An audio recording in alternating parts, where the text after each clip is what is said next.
Hello, Mustang football fans, and welcome to another edition of the Cory Sauter Show here at Studio One, Marshall Cable Access, and at SMSUmustangs.com. I'm your host, Kelly Loft, Athletic Communications Director at Southwest Minnesota State. And this week we're going to talk about a Mustang football victory, another exciting win, this time 52-48 over Upper Iowa University. The Mustangs holding on for that victory late. Mustangs now improved to 4-4 overall and 2-2 in the NSIC South Division. And plenty to talk about. And again, joining us is the head coach, Cory Sauter, as the Mustangs pull off the thrilling victory 52-48 over the Peacocks. And Coach, we talked about it last week in the show about every time we play Upper Iowa, it's going to go down to the wire. And again this year, we should have just expected it. Just unbelievable series, the Peacocks and the Mustangs, and it proved to be that way again. And you've dealt with this in your career playing. It seemed like every time you played Purdue, kind of very similar when you were playing. It was a game that went down to the wire, big points, and again, Upper Iowa and Southwest did not disappoint on Saturday night. Well, it sure was an exciting game again, and the nice thing is we were able to come out on the winning end of things, and definitely would have been a tough bus ride home if we weren't able to come out with a win. And but kids battled. We didn't play particularly well on defense, and but the bottom line is they made a play to secure the win, and couldn't be prouder of our kids just for that part of things. Yeah, there was, the game had a little bit of everything. You had a great offense on both sides of the field, both teams putting up some major numbers. Special teams were very key. The Mustangs getting a key field goal, Upper Iowa missing a couple of extra points, and they had a block punt that proved to be the difference. But as you mentioned, the offense clicking, defense got some stops, but a big stop there at the end. And the key thing about that, we'll see the highlight later with the Woods interception to seal the victory. That's something that learned from that first quarter and took it to heart, and when that play came again, he knew exactly what was going to be run. Yeah, they ran the same play early in the ball game for a touchdown, and we would have been in really good position to play that, and it was an obvious passing situation at the end of the game, and we felt good about our call defensively, and the kids played it perfectly, and we're in position to make a play, and I'm glad we're able to just overcome some of that adversity at the end of the game, and as well as the end of the first half. Anytime you give up a hook and ladder for a touchdown, that's never a fun thing to go into halftime and talk about that. So I thought we bounced back. We were able to get the momentum in the second half. For the most part, we were able to extend some leads, get up by 10 points for the majority of the half. And but you got to give Upper Iowa credit. They're a team that's never going to give up. They pushed us down to the last play essentially, and we found a way. Yeah, good. And the Mustangs, kind of recapping the contest, took a 21-7 lead. Early in the second quarter, offense was clicking. You get a stop on defense, and you go down. You look like you're going to get some more points, go up maybe by 3 touchdowns, and a fluky play. Kern has his pass knocked down by a linebacker. It deflects right to a defensive lineman. That stops the drive. They go down and score. It's 21-14, and you go back, score, and they come back. And as you mentioned, a hook and ladder play well executed by the Mustangs. But it just showed there was similar, a handful of plays that we could maybe put this game away. And that was an example. Could have been up 28-7. They come back, tie it. You go up 10, you get a stop. We just couldn't get that first down, and amazing how each play is critical again, and that was a great example of just how close it was to maybe getting a 2 or 3 touchdown possession lead. Yeah, we definitely had a chance to go up 28-7, and at that point we were running the ball fairly effectively. I mean, we were moving the ball, and we were mixing in a few throws here and there, but they did have a very fortunate play for them, unfortunate for us. A ball that was deflected, probably 1% chance of ever intercepting a play like that. And so you always kind of second guess yourself, should we just run the football in that situation? But again, we battled, we pushed through it. But the main thing was that was our only turnover on offense. We were able to protect the football, but special teams was critical too, because when you look at it, every single play is magnified. That's what we talked about, the night before, the day of. Special teams, you only get a handful of plays. And so it's almost like you get 8 to 10 plays of a football game in proportion because you only get a handful of those. So I thought we did a really nice job with kickoff coverage. We were able to get decent field position on kickoff return. Punt game-wise, when we did punt it, we had some nice punts, good coverage on those. As well as on the other end. So it was a pretty even battle from that standpoint. And then obviously they blocked a punt, which really hurt us. We wanted to be able to pin them back, make them drive the entire length of the field and those things. But that's something that we need to work on. We need to make better decisions as a coaching staff as well as a unit. And so there's always going to be things we have to correct. There's always things you're going to second guess yourself. But that's part of learning. That's part of football. Well, of course, let's take a look at some of the numbers from the game on Saturday night. If there was somebody that needed to be relaxing on Sunday, and that's Tyler Tondrum, a school record 50 carries rushing the football on Saturday night, 282 yards rushing, 2 touchdowns. That's his fourth 200-yard plus rushing game. You get done with the coach, and the player of the week this week was the quarterback from St. Cloud State, and I think we kind of take for granted that Tondrum 282 is an incredible number. I mean, that'd be a school record for a lot of places, and just incredible game by him, and can't even get player of the week, but 282. 2 touches for Tyler Tondrum.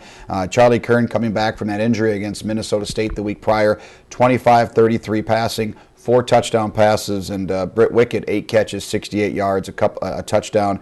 Anthony Dean 6 catches. He had a couple of touchdowns, and really a lot of different guys stepped up and made some big catches. Coach Will Kirker had a long catch, a career high 39-yarder at the tight end spot, and Condon with the touchdown, Wickett with the touchdown catch, and great to see Charlie spread that football around, and good to see him be able to bounce back after missing most of the second half against Minnesota State. Right, he was braced up for this ball game, and the kind of funny thing is the brace itself actually broke during the ball game, so he ended up playing most of the game without the brace, and but he handled it extremely well.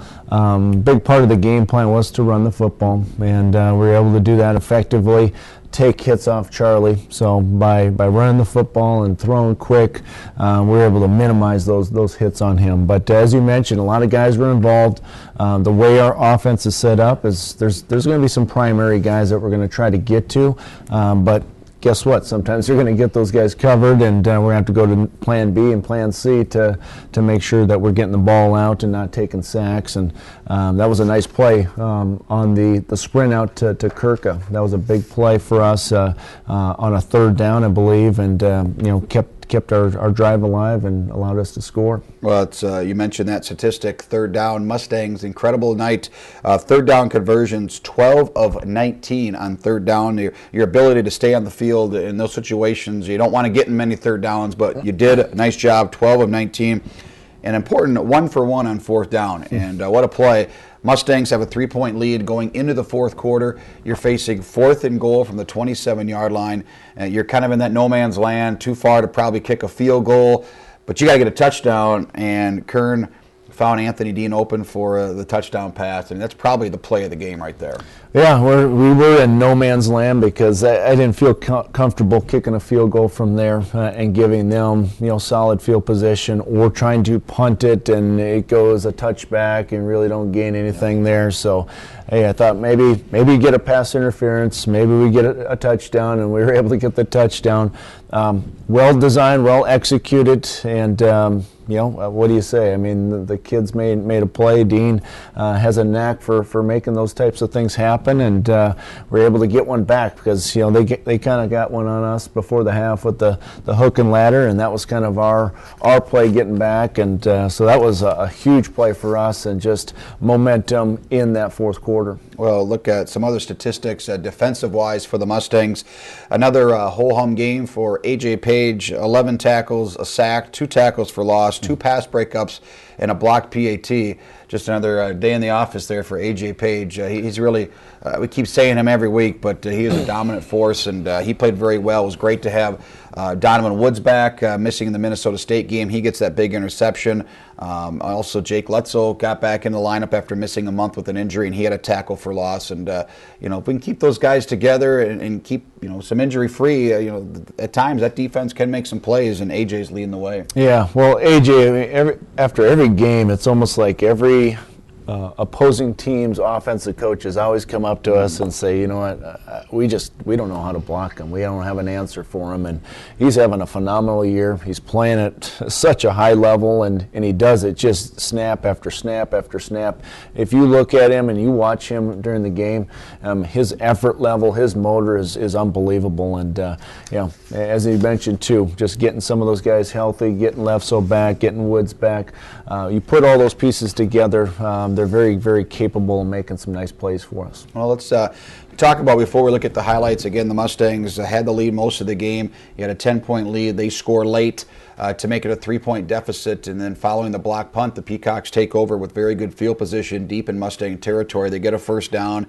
They've got 1st and 10 at about the 14-yard line. They get down to 4th and 2 situation at about the 7-yard line, and a lot of people thinking, boy, it was 4th and goal. They had plenty of time. They just needed a first down, but they get a false start penalty, sets up 4th and 7, and thankfully again the defense made a play, and as we talked about, a play that they ran similar for a touchdown, but Donovan Woods read it beautifully, and you get that interception, and a lot of strategy there going in because they're out of timeouts, but they're probably not going to be able to. The clock's not going to run out, so you're calling timeouts to maybe think, hey, if they score, we got to save them so our offense can go down. And a very a cat and mouse kind of game there in that last 2 minutes of the contest. Right, it was, and as a coach, you always got to kind of plan for the worst case scenario. You hope for the best, but in your mind, you've got to think, all right, they are going to score. We've got to get our 2-minute offense going. That's just how we operate. So we had to burn our timeouts and just at least give ourselves a shot in case they did score. But I tell you what, I mean, for our defense. As many yards as they gave up during the game and as many big plays as they gave up during the game, for them to ultimately make that stop says a lot about them and just the way they're playing. You got to give them credit because some kids are going to have some doubt. Some kids are going to start wondering, well, this is not our day type feeling, and that wasn't the case. They buckled down during those timeouts. I mean, they regrouped. They got themselves ready to go for the next play, and it's just a one-play season. That's all it is. And one more play, and ultimately they came out on top, and I couldn't be happier for them. And one thing about Upper Iowa, here's a team that has put up a lot of numbers offensively against some very good teams. I mean, they've got a very good running back, one of the top in the conference. Chris Smith rushes for 215. Their quarterback throws 6 touchdown passes. I mean, it's a very offensive dominated game, college football now, because of the new, the spread offense and whatnot. So you're going to give up some yards. It's just what team's going to make that critical play. And obviously there are some teams like Minnesota State and Minnesota Duluth that have got some stronger defense, but it's just what defense is going to make that play when at the critical time, and the Mustangs did that, something Upper Iowa couldn't do. Right, and kind of one of the more overrated stats is just total yards, because there's just a lot of yards out there, but, if you make a stop on 3rd down, if you make a stop on 4th down, you make a stop in the red zone, those go a long ways. I mean, much further than, the yardage standpoint. I mean, so I don't get too worked up over that. I mean, definitely we have to play better defense, there's no question, but the bottom line is you've got to make plays when the game's on the line, when it's 3rd down, when it's critical situations. That's when guys have to step up and make a play. They did plenty of that throughout the contest, both on offense and defense. We've talked about the game. Now let's analyze it a little bit more and take a look at the highlights from the games at Fayette. Again, the Mustangs and Upper Iowa. And we talked about Jake Lutzel, who's missed the last month or so with an injury, makes a play here, number 93, a tackle for loss. Yeah, it's great having Jake back, and he's not 100%, but he's still able to make some major contributions, and this is an example of one of them. Well, the Mustangs take a 7-0 lead. Kern finding Wickett for the touchdown. Yeah, we got a play-action pass here. We've got a perfect pocket for Kern to throw into. Wickett wraps right around the defender. Kern delivers a strike, gets us in the end zone. Mustangs a couple of sacks in the game. Here's one by A.J. Page. Yeah, such a tough competitor. He continues to play at an all-conference, maybe even an all-American level. One guy can't block him, and he's just playing really, really well right now. Kern Nadine gives the Mustangs a 14-7 lead. Well, we got protection, we got the throw, we got the catch. We put it all together, and it all looks simple when everyone does their job. And Dean's been making that same type of catch all season long. And Deshaun Miller, game high or team high, 12 tackles. This one a big one for loss. Yep, comes through the B gap unblocked, and it's always nice when you're a linebacker unblocked. Again, Tyler Tonder, big afternoon or big evening with 282 yards. Here he rips off a 19-yarder up the Yeah, road. we didn't have any of those 60, 70-yard runs, but we had quite a few of those 18, 19, 20-yard runs, which add up in a hurry. Mustangs cap the drive with a beautiful pass down the middle to Condon, 21-7 Mustangs. Yep, Condon's one-on-one with the linebacker, and Kern throws a high ball over the top of him, and we're going to take our odds, our chances with that shot, and we are able to capitalize. Third down stop here by C.J. Record, safety here. Backup roll makes up a nice play here and makes the Peacocks punt. Yep, comes down from a safety position down into a cover 3 look, takes a good angle, cuts him, makes him forced to go back to the inside, and makes the tackle. Peacocks score to make it 21-13, but a big block right up the middle here. Number 5, you'll see him block the PAT. Big play, comes right through that A gap, gets skinny, and gets those big long arms up in the air and gets his finger on it. Tondrum, 16-yard rush right down to the 1-yard line. Couldn't punch it in on this run, but he will here shortly after. Yeah, so close to scoring. It's just nice seeing him make this cut and re-accelerate and get up to the goal line. And then he'll bop it in here and give the Mustangs a 28-21 lead right before half. Yep, kept on feeding the ball to Tondrum. 50 carries is a lot of carries in a ball game, and when a kid's playing that well, you got to give him the football, and he's been so durable. He's been, his endurance, everything about him has been great this season, and we've been able to get the results because of that. Well, we mentioned Mustangs had a 28-21 lead at that point, just 27 seconds left at halftime, and then adversity hit the Mustangs. The Peacocks get a pass, get a first down, and then with just about 10 seconds to go, they throw a pass across the middle. The receiver catches it, pitches it to his teammate, hook and ladder play, and they set up some blocks, and they take it back for a big touchdown. And that could be a backbreaker. Going into the break, all momentum. That was the last play of the half. The clock hit 0, and they tied up 28-all. And that's where you just got to regroup. You got 20 minutes to talk about it, and I'm sure you and the coaches had some words to say to the guys, and just. Boy, we got to focus up again here. We got 30 minutes of a second half coming up. Well, we weren't very happy after that play because you work so hard for 30 minutes, really 29 minutes and 40 seconds, and to give up a big play like that can be a backbreaker, like you mentioned. We've got to be smarter in those situations to be able to understand that they're going to have to do something tricky to try to get past us and score a touchdown in that situation, and really had 5 guys in position and at least have a shot to make a play, and we were 0 for 5, and it was perfectly executed on their part, but that just can't happen. It really can't, and so we shared that displeasure with their players and got them regrouped and got them ready to play in the second half. Well, again, the halftime score 28-28. The Mustangs start the second half with the football and get some points. Let's take a look at the highlights here in the second half. And the Mustangs, again, with the ball to start the third quarter. Charlie Kern with a 14-yard run. Yeah, very nice read by Charlie. He ends up pulling the football. The DN crashes, the linebacker crashes, and there's nobody else outside. Probably something they weren't expecting with him being dinged up a little bit. Mustang drive stalled, but capping the 52-yard drive was Lance Schuweiler's 26-yard field goal. And I think he counted for, 10 points on the night with all the PATs and the field goals, and so he had a very, very nice night along with the kickoffs. One of the seniors for the Mustangs, Adam Iverson, from his defensive line position with the sack. Yep, he's playing contain, and he wraps around the blocker and makes a very, very nice play. Here's that pass we talked about, career long for Will Kirka. Great throw by Kern. Yeah, we get a really nice edge as far as protection-wise where Kern can get around the perimeter. Finds Kirka, throws it over the top. One of their defenders falls off and covers one of the other receivers, and we make a big play. And Tondrum continuing the drive. Great cut here and broken play somewhat and makes an 18-yard run out of it. Yeah, as you mentioned, a great cutback, great vision to see that, and again, another 18-yard run. These all add up in a hurry. And the Mustangs then cap up the drive with a 9-yard touchdown run to take a 10-point lead. Yeah, it was well executed, well designed quarterback draw, and sets up his blocks extremely well and goes in untouched.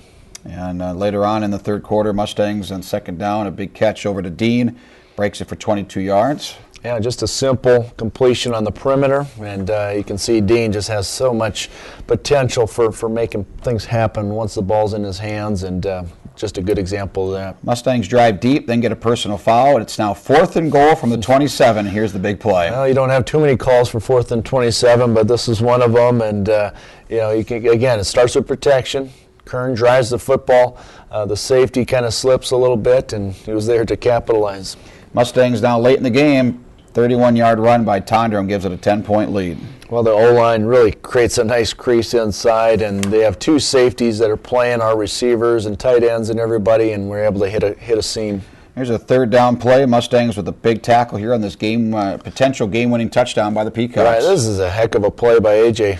Getting off the block and getting in the backfield. I mean, that's really what set everything up. And here's the potential go-ahead touchdown, but Donovan Woods, great read, interception. Yep, concept, as we mentioned, that they completed early in the game, and this time he was well schooled. He understood what he had to do and made the big play. And couldn't be happier for him as well as our entire football team. Yeah, especially with Woods missing last week's game with an injury, comes back, and team leading interceptions now for the Mustangs is Woods. And as soon as that ball was thrown, he was right there to either knock it down or get the interception, and he caught it. And the Mustangs get the win, 52-48. Beating Upper Iowa, another dramatic game against the Peacocks. The last 4 meetings, the last offensive play that the Peacocks have run, the last 4 games have all been interceptions. The Mustangs 3 years ago was an interception in overtime. We would then later on score in overtime. Previous 2 games, Durante Smith with interceptions to stop drives and clinch wins, and then another one here. And Upper Iowa team that's continues to get better, and obviously we see that with these great games against the Peacocks and very similar programs trying to get over that hump, and fortunately the Mustangs been able to get the wins. Yeah, no, they've done a lot of things to enhance their school and their university. They upgraded their stadium.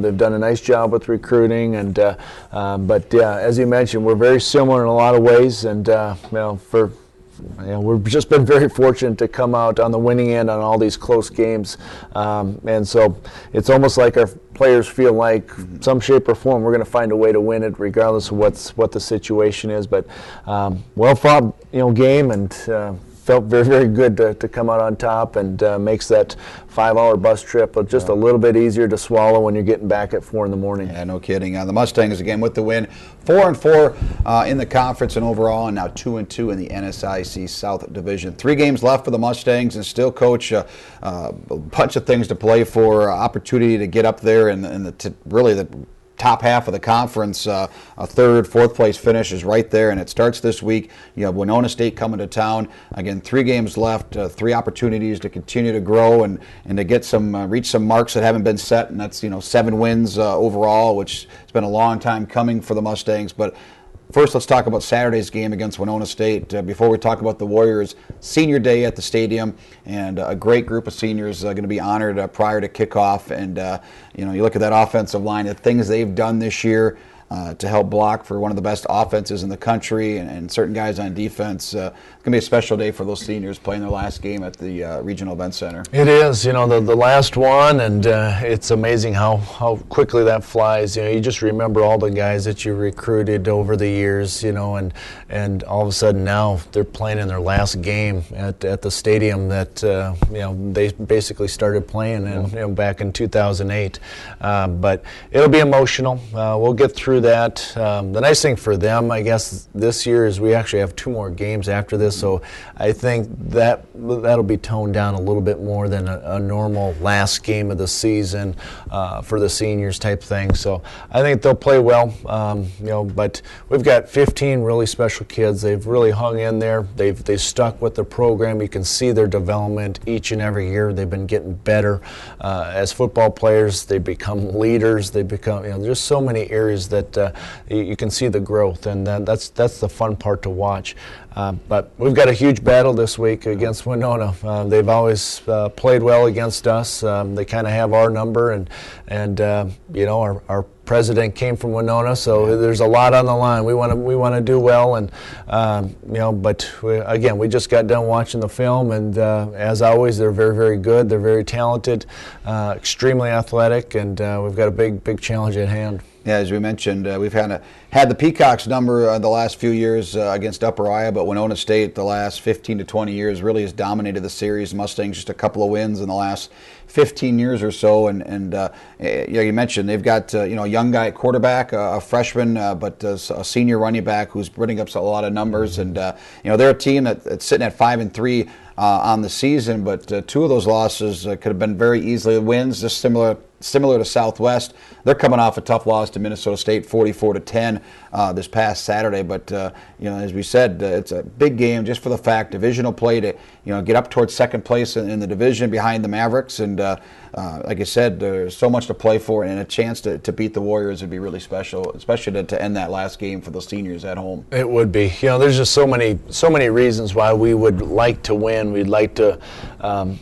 It's our next opponent. Yep. That it is. It's our next opponent, and we have something to prove. I think when we played Mankato, we tried to do a little too much. I mean, we really did. I think we gave them a little bit too much credit, but we're finding out Mankato's pretty good. And but at the same time, we need to play our game. We can't be focused in on who we're playing as much as, all right, we got to take care of ourselves more than anything. And when we do that, when we play fast, when we play confident, we give ourselves opportunities to win games, and we've won some of those, we lost some of those, but it'll be a battle. I mean, there's no question it'll be a battle, and we've got to play well against anybody in this conference in order to win, and especially this week. Yeah, it should be fun. Again, the new start time, or a little earlier than normal, 1 o'clock, the afternoon kickoff at the Schwann Regional Event Center. The Mustangs and the Warriors. 1 o'clock kickoff. We'll honor the seniors prior